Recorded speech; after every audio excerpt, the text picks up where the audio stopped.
Chapter 14. The Plot to Kill Jesus.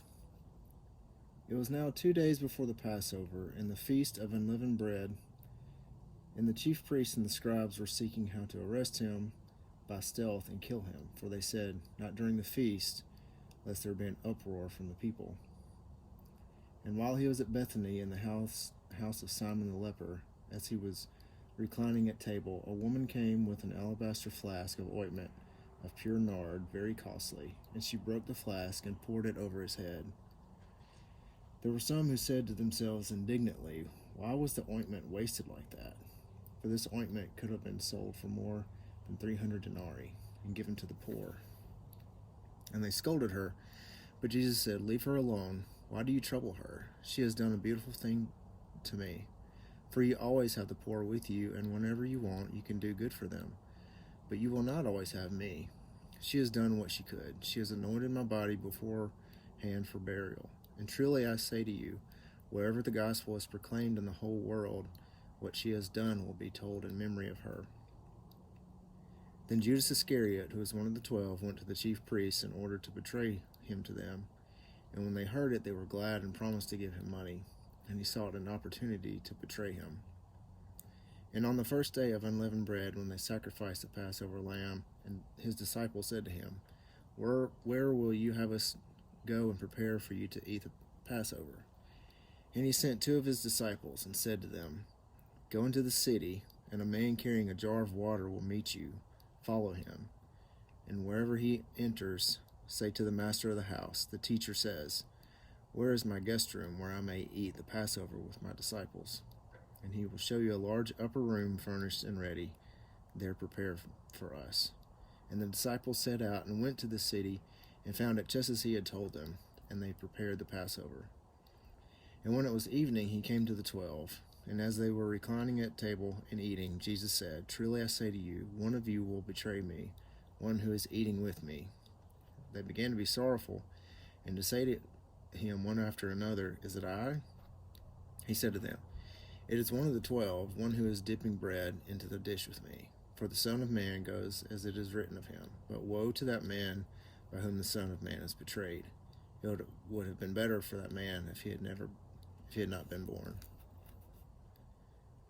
And as they were eating, he took bread, and after blessing it, he broke it and gave it to them, and said, "Take, this is my body." He took a cup, and when he had given thanks, he gave it to them, and they all drank of it. He said to them, "This is my blood of the covenant, which is poured out for many. Truly I say to you, I will not drink again of the fruit of the vine until that day when I drink it new in the kingdom of God." And when they had sung a hymn, they went out to the Mount of Olives. And Jesus said to them, "You will all fall away, for it is written, I will strike the shepherd, and the sheep will be scattered. But after I am raised up, I will go before you to Galilee." Peter said to him, "Even though they all fall away, I will not." And Jesus said to him, "Truly I tell you, this very night, before the rooster crows twice, you will deny me 3 times. But he said emphatically, "If I must die with you, I will not deny you." And they all said the same. And they went to a place called Gethsemane. And he said to his disciples, "Sit here while I pray." And he took with him Peter and James and John, and began to be greatly distressed and troubled. And he said to them, "My soul is very sorrowful, even to death. Remain here and watch." And going a little farther, he fell on the ground and prayed that, if it were possible, the hour might pass from him. And he said, "Abba, Father, all things are possible for you. Remove this cup from me. Yet not what I will, but what you will." And he came and found them sleeping. And he said to Peter, "Simon, are you asleep? Could you not watch 1 hour? Watch and pray that you may not enter into temptation. The spirit indeed is willing, but the flesh is weak." And again he went away and prayed, saying the same words. And again he came and found them sleeping, for their eyes were very heavy, and they did not know what to answer him. And he came the 3rd time and said to them, "Are you still sleeping and taking your rest?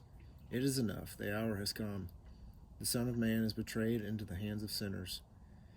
Rise, let us be going. See, my betrayer is at hand." And immediately, while he was still speaking, Judas came, one of the 12, and with him a crowd with swords and clubs from the chief priests and the scribes and the elders. Now the betrayer had given them a sign, saying, "The one I will kiss is the man. Seize him and lead him away under guard." And when he came, he went up to him at once and said, "Rabbi," and he kissed him. And they laid hands on him and seized him. But one of those who stood by drew his sword and struck the servant of the high priest and cut off his ear. And Jesus said to them, "Have you come out as against a robber with swords and clubs to capture me? Day after day I was with you in the temple teaching, and you did not seize me. But let the scriptures be fulfilled." And they all left him and fled. And a young man followed him with nothing but a linen cloth about his body. And they seized him, but he left the linen cloth and ran away naked. And they led Jesus to the high priest, and all the chief priests and the elders and the scribes came together. And Peter had followed him at a distance, right into the courtyard of the high priest. And he was sitting with the guards and warming himself at the fire. Now the chief priests and the whole council were seeking testimony against Jesus to put him to death, but they found none. For many bore false witness against him, but their testimony did not agree. And some stood up and bore false witness against him, saying, "We heard him say, 'I will destroy the temple that is made with hands, and in 3 days I will build another, not made with hands.' Yet even about this their testimony did not agree. And the high priest stood up in the midst and asked Jesus, 'Have you no answer to make? What is it that these men testify against you?' But he remained silent and made no answer. Again the high priest asked him, 'Are you the Christ, the Son of the Blessed?' And Jesus said, 'I am. And you will see the Son of Man seated at the right hand of power and coming with the clouds of heaven.' And the high priest tore his garments and said, 'What further witness do we need? You have heard his blasphemy. What is your decision?'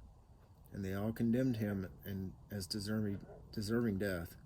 And some began to spit on him and to cover his face and to strike him, saying to him, 'Prophesy.'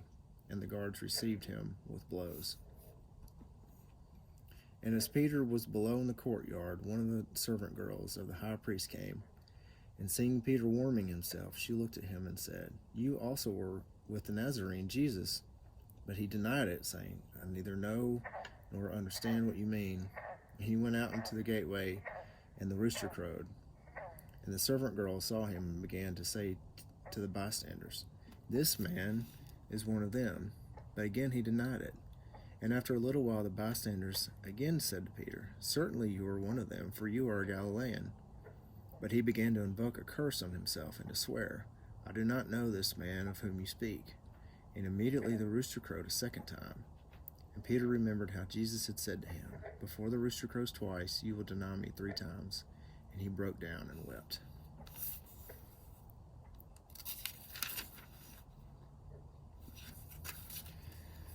Chapter 15. And as soon as it was morning, the chief priests held a consultation with the elders and scribes and the whole council. And they bound Jesus and led him away and delivered him over to Pilate. And Pilate asked him, "Are you the king of the Jews?" And he answered him, "You have said so." And the chief priests accused him of many things. And Pilate again asked him, "Have you no answer to make? See how many charges they bring against you?" But Jesus made no further answer, so that Pilate was amazed. Now at the feast he used to release for them one prisoner for whom they asked. And among the rebels in prison who had committed murder and the insurrection, there was a man called Barabbas. And the crowd came up and began to ask Pilate to do as he usually did for them. And he answered them, saying, "Do you want me to release for you the king of the Jews?" For he perceived that it was out of their envy that the chief priests had delivered him up. But the chief priests stirred up the crowd to have him release for them Barabbas instead. And Pilate again said to them, "Then what shall I do with the man who you call the king of the Jews?" And they cried out again, "Crucify him." And Pilate said to them, "Why? What evil has he done?" But they shouted all the more, "Crucify him." So Pilate, wishing to satisfy the crowd, released for them Barabbas, and having scourged Jesus, he delivered him to be crucified. And the soldiers led him away inside the palace, that is the governor's headquarters.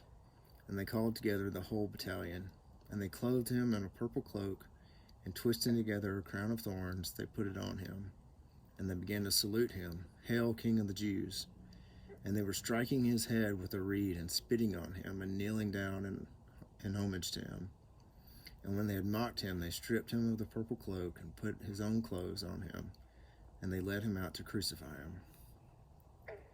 And they compelled a passerby, Simon of Cyrene, who was coming in from the country, the father of Alexander and Rufus, to carry his cross. And they brought him to the place called Golgotha, which means place of a skull. And they offered him wine mixed with myrrh, but he did not take it. And they crucified him and divided his garments among them, casting lots for them, to decide what each should take. And it was the third hour when they crucified him. And the inscription of the charge against him read, "The King of the Jews." And with him they crucified two robbers, one on his right and one on his left. And those who passed by derided him, wagging their heads and saying, "Aha, you who would destroy the temple and rebuild it in 3 days. Save yourself and come down from the cross." So also the chief priests with the scribes mocked him to one another, saying, "He saved others.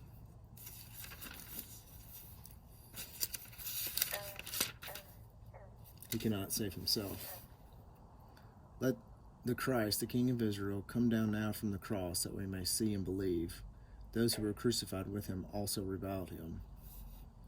And when the 6th hour had come, there was darkness over the whole land until the 9th hour. And at the 9th hour Jesus cried with a loud voice, "Eloi, Eloi, lema sabachthani," which means, my God, why have you forsaken me?" And some of the bystanders, hearing it, said, "Behold, he is calling Elijah." And someone ran and filled a sponge with sour wine, put it on a reed, and gave it to him to drink, saying, "Wait, let us see whether Elijah will come to take him down." And Jesus uttered a loud cry and breathed his last. And the curtain of the temple was torn in two from top to bottom. And when the centurion, who stood facing him, saw that in this way he breathed his last, he said, "Truly this man was the Son of God." There were also women looking on from a distance, among whom were Mary Magdalene and Mary the mother of James the younger, and of Joseph and Salome. When he was in Galilee, they followed him and ministered to him. And there were also many other women who came up with him to Jerusalem. And when evening had come, since it was the day of preparation, that is, the day before the Sabbath, Joseph of Arimathea, a respected member of the council, who was also himself looking for the kingdom of God, took courage and went to Pilate and asked for the body of Jesus. Pilate was surprised to hear that he should have already died.